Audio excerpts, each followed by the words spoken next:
قناة النهار عبر يوتيوب تشارككم كل ما تبث فشاركونا بآرائكم وتعليقاتكم. Madame, Monsieur, bonsoir. Du football pour l'émission d'aujourd'hui. Eh bien, on est dans la dernière ligne droite. Aujourd'hui, le métier d'entraîneur est-il un métier à haut risque? Est-ce qu'on peut diriger une équipe en mettant de côté toute cette pression? Quelle lecture faire de cette saison? Pour en parler, eh bien, un entraîneur qui a du métier, plus de 30 ans sur les terrains. Mustapha Hadden, bonsoir. Bonsoir. Merci d'avoir répondu à l'invitation. Radouane Bendali pour vous accompagner et m'accompagner. Bonsoir Radouane. Bonsoir maman. Mustapha Hadden, vous avez pris en début de saison 2 clubs dans le championnat de Ligue 2, puis vous avez pris du recul par rapport au terrain. Être entraîneur aujourd'hui en Algérie, en Ligue 1 ou en Ligue 2, c'est dur, c'est compliqué? C'est extrêmement compliqué, c'est très dur parce que l'entraîneur, tout comme l'arbitre un petit peu, il est seul, véritablement seul.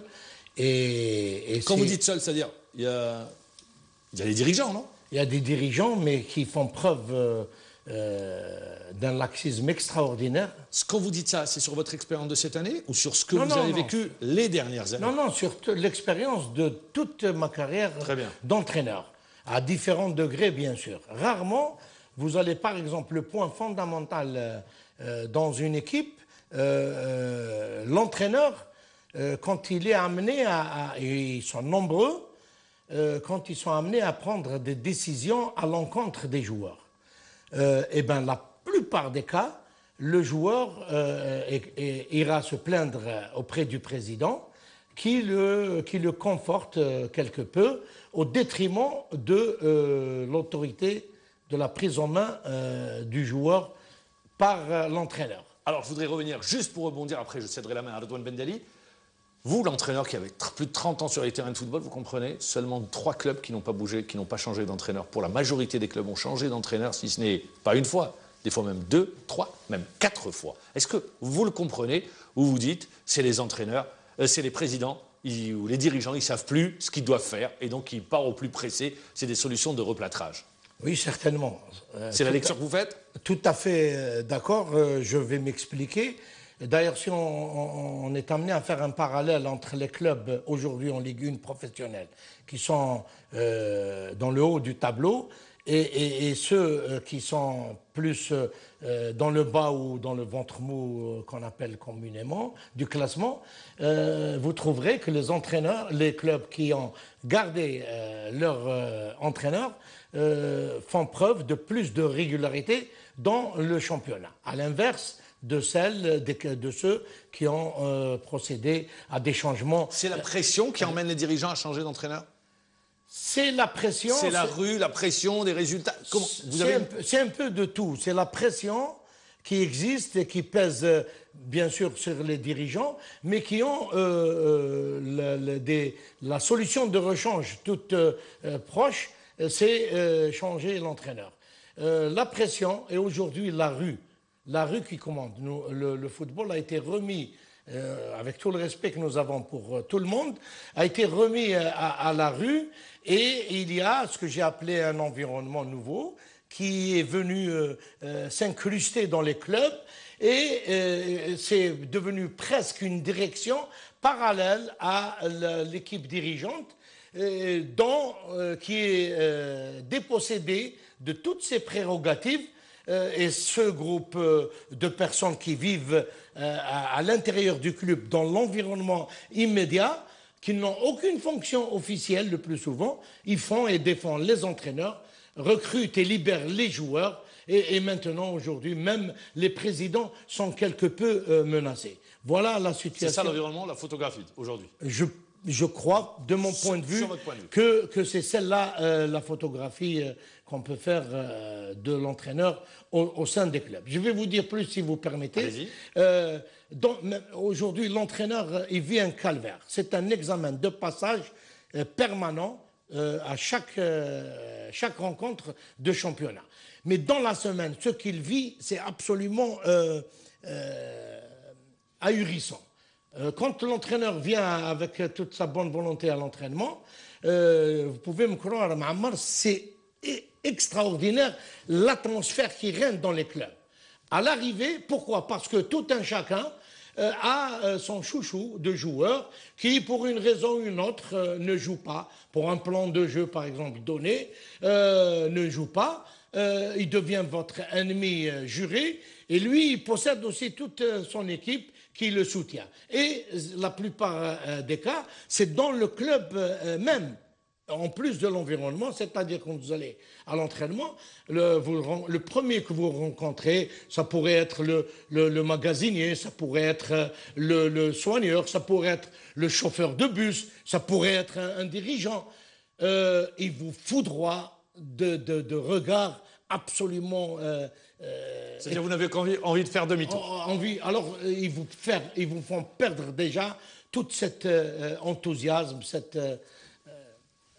Oui, il y a un autre aspect, Mustapha Haddan. Il y a le résultat, vous avez raison de le dire. L'entraîneur est un peu tributaire du résultat, il tient un fil finalement.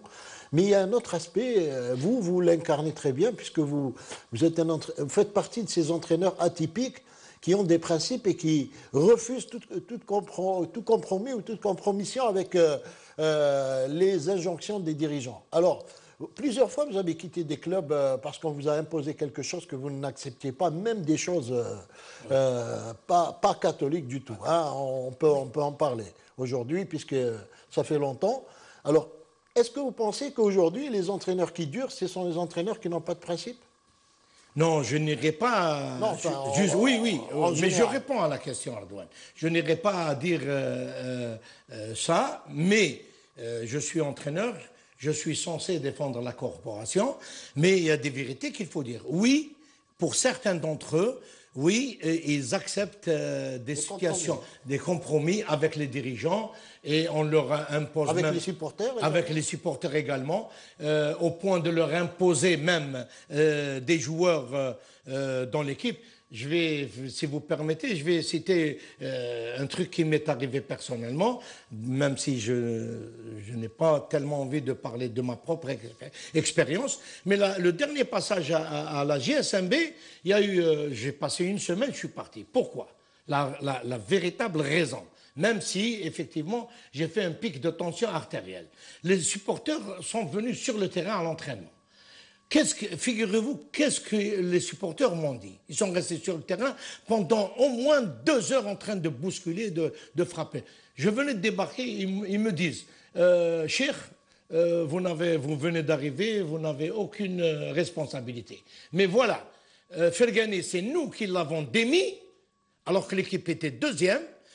Ça veut dire tiens-toi à carreau. Bien sûr, à mots cachés, j'ai compris le message. Et en plus, ce qu'on disait, ce que tu disais, Erdogan, ils m'ont donné une liste de 5 joueurs qu'il ne faut plus faire jouer dans l'équipe. Et pas des moindres, 5, sans citer les noms. Voilà la situation dans laquelle... À partir de là, soit vous restez et vous êtes otage de la rue, ou bien vous partez, quoi. Ah ben oui, moi j'ai préféré la seconde solution. Alors, je vais revenir au terrain. Aujourd'hui, en lisant les déclarations des uns et des autres, vous avez vu, on vit une année particulière en termes sur le championnat. Tout le monde peut gagner, comme tout le monde peut descendre. Oui. La déclaration qui revient le plus souvent, c'est les dirigeants. Nous avons multiplié les primes de match, grosses primes de match en fin de saison. Quand on lit ça, la lecture qu'on peut faire, est-ce que les présidents de clubs ne sont pas aujourd'hui otages des joueurs, et que c'est les joueurs qui ont pris tout simplement, eh bien, qui sont devenus, eux, les plus puissants dans le club? Est-ce que c'est pas cette lecture qu'on peut faire? Oui, Ma'ammar, le problème est très profond et ça a déjà commencé depuis plusieurs saisons déjà et ça n'arrête pas d'évoluer dans le mauvais sens, à savoir qu'aujourd'hui, effectivement, le joueur, surtout s'il s'agit de joueurs un peu clés, disons, de l'équipe, c'est lui qui fait la pluie et le beau temps. Mais beaucoup plus la pluie, parce que, résultat des courses, voilà où on en arrive avec notre championnat. Les dirigeants des clubs, je parle d'une manière générale, font preuve d'un laxisme extraordinaire vis-à-vis des joueurs. Un laxisme volontaire ou un laxisme bien calculé? Je me pose la question. Les joueurs sont les maîtres du club. Ils ont pris le pouvoir. Ils ont pris le pouvoir, malheureusement, alors que c'est des employés. Excusez-moi, je vous coupe. Oui. Pour vous dire que, normalement, un joueur professionnel, il a un contrat, il a un salaire. Ce salaire, c'est pour qu'il gagne des matchs, c'est pas pour autre chose. Pourquoi on leur rajoute des primes astronomiques? La question est bien posée, Ma'ammar, on en a parlé également, par le fait qu'aujourd'hui, les dirigeants, c'est une mauvaise gestion, tout simplement. Il y a un contrat. Pourquoi on n'inverserait pas les choses, par exemple, en disant que nous avons doublé ou triplé les primes, alors qu'ils ont des salaires faramineux déjà? Donner des salaires raisonnables, Et jouer sur les primes. et jouer sur les primes pour obliger. Parce que les joueurs, on oublie souvent d'en parler. La responsabilité du joueur. La responsabilité du joueur pour l'obtention. Parce que c'est les acteurs principaux. Les joueurs, avec une fois de plus, il faut dire la vérité au public, le respect que nous avons pour tous, mais la majorité d'entre eux, ils sont loin d'être professionnels. Après, il n'y a aucune hygiène de vie. Et vous voyez le résultat de la production des joueurs pendant les matchs. Des joueurs supposés comme étant des joueurs techniques de haut niveau. Et les exemples sont nombreux, on ne va pas les citer. Alors que quand vous voyez le résultat sur le terrain, il est disproportionné par rapport au salaire. Par rapport au salaire et par rapport à l'opposition, à l'adversaire. Pour vous, quand je vous comprends, les joueurs ne s'investissent pas assez? Comment? Les joueurs ne s'investissent pas assez dans leur travail? Ils ne s'investissent qu'à, je dirais, de moitié et c'est bien payé. Ils ont le beau rôle en quelque sorte. Ils ont le beau rôle parce qu'ils savent qu'en définitive, c'est l'entraîneur qui est tout désigné pour déguerpir. Bien que c'est vrai, on ne peut pas en cours de saison changer les joueurs ni les dirigeants, mais ils ont le beau rôle. Ils ne s'investissent pas parce que moi déjà, les entraîneurs tous l'ont vécu, bien souvent, pas des fois. À l'entraînement même, quand on approche la fin de l'entraînement, il y en a toujours 2 ou 3 ou 4 qui viennent vous dire « Cheikh, je dois partir parce que j'ai affaire ». Ils ne sont pas concentrés dans leur travail. Et en plus, une hygiène de vie qui laisse à désirer fortement. Donc, ils ne s'investissent pas.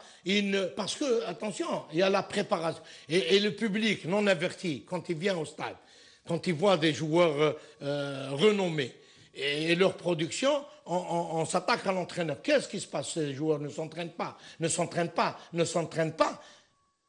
Alors, la réalité, c'est qu'il y a une préparation, ce qu'on appelle invisible, qui n'appartient qu'aux joueurs, individuellement. C'est-à-dire la récupération après l'entraînement.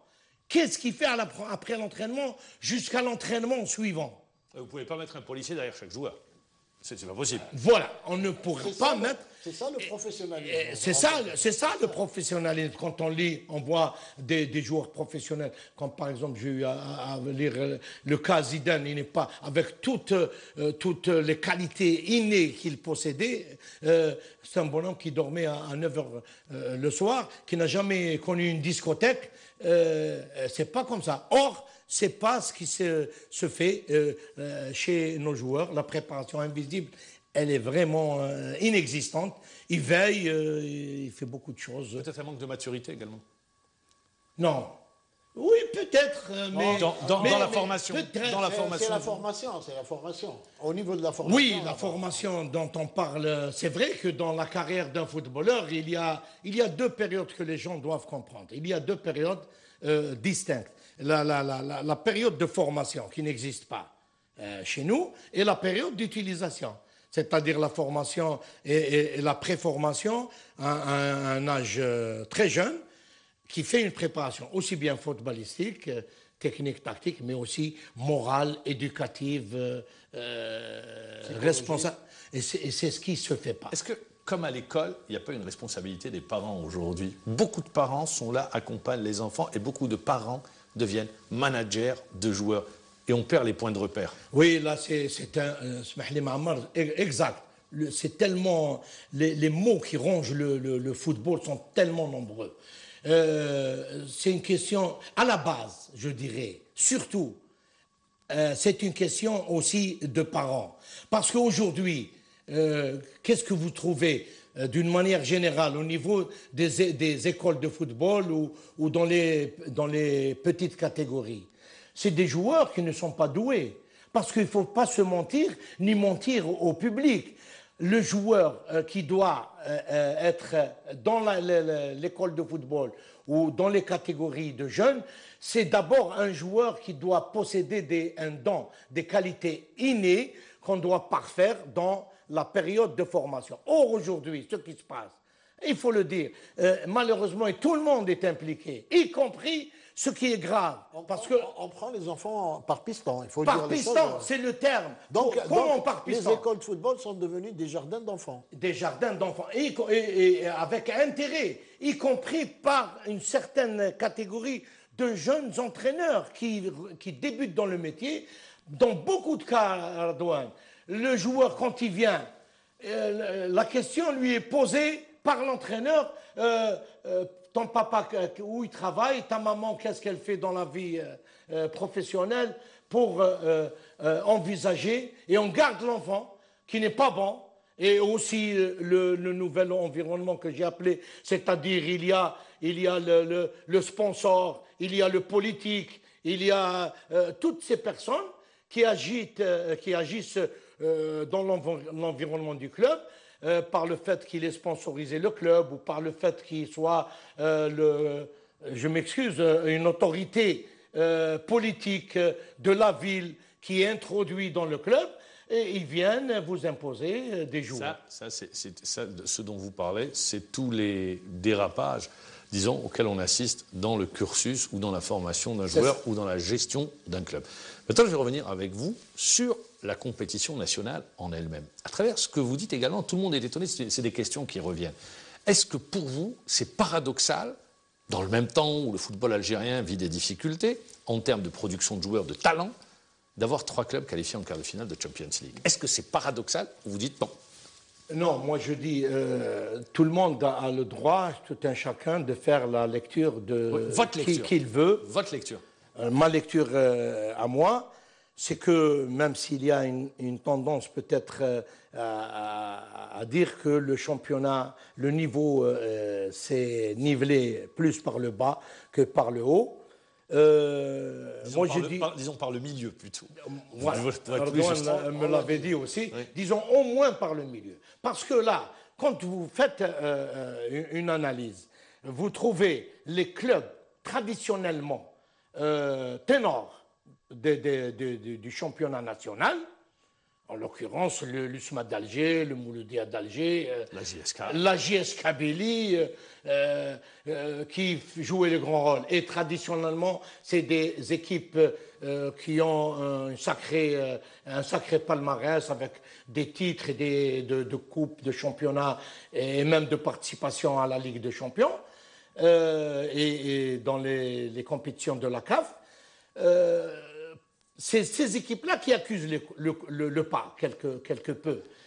Et c'est ces équipes-là également qui sont les mieux nantis sur le plan financier et résultat des courses, techniquement, dans le championnat, ils sont moins lotis que les autres. Moi, je dis qu'il y a un mouvement, c'est ma lecture, il y a un mouvement profond qui se produit dans les clubs, d'une manière générale. Il y a cette volonté d'aller très haut.